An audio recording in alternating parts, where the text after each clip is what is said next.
دیار بۆ کاک حاجی عادیش ڕەحمەتی خوای لێبێ ئەویش پیاوێک بوو نمونەی پیاوی ساڵح بوو دائیمە ئەو سێبەری مامۆستا مەلا عوسمانە تا لە حەیاتا بوو خوا لێی خۆش بێ لەو درەختە موبارەکانە کاکە بورهان و کاک حاجی مەهدی و حاجی محەممەد و خوای گەورە و پەروەردگار لە حاجی عادی و حاجی مەهدی خۆش بێ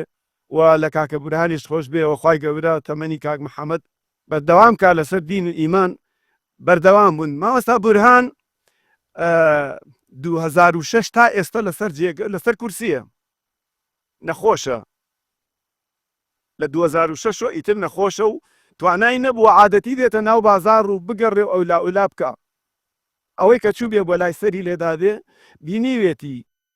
و ئەوەیشی نەچوو بێ لەوانەی بیستوێتی بەڵام گەورەی مامۆستا بورهان لە چیا بوو ئەوستا ئەو ئەچوو بۆ مەکتەب ئەچوو بۆ مزگەوت بۆ مینبەرەکە بەڵام ئەم ماڵەکەی خۆی کرد بە قوتابخانە و بە مزگەوت کورسیەکەی کە لەسەری بوو ئەڕۆشت کردی بە مینبەر وەکو ئێمە لەسەر کورسی لە مزگەوت دانیشین ئەمیش کورسیەکەی کە کورسی کەم ئەندام و خاوەن پێداویستی بوو کردی بە مینبەر و لەوێ چەنان دکتۆر و مامۆستا و خوێنەوات لە بەردەمیا بەداتاشۆ بابەتی بۆ باسەکردن و ڕێگەی ڕاست و هیدایەت و ڕۆح و ئیمان و ئەخلاقی فێرکردن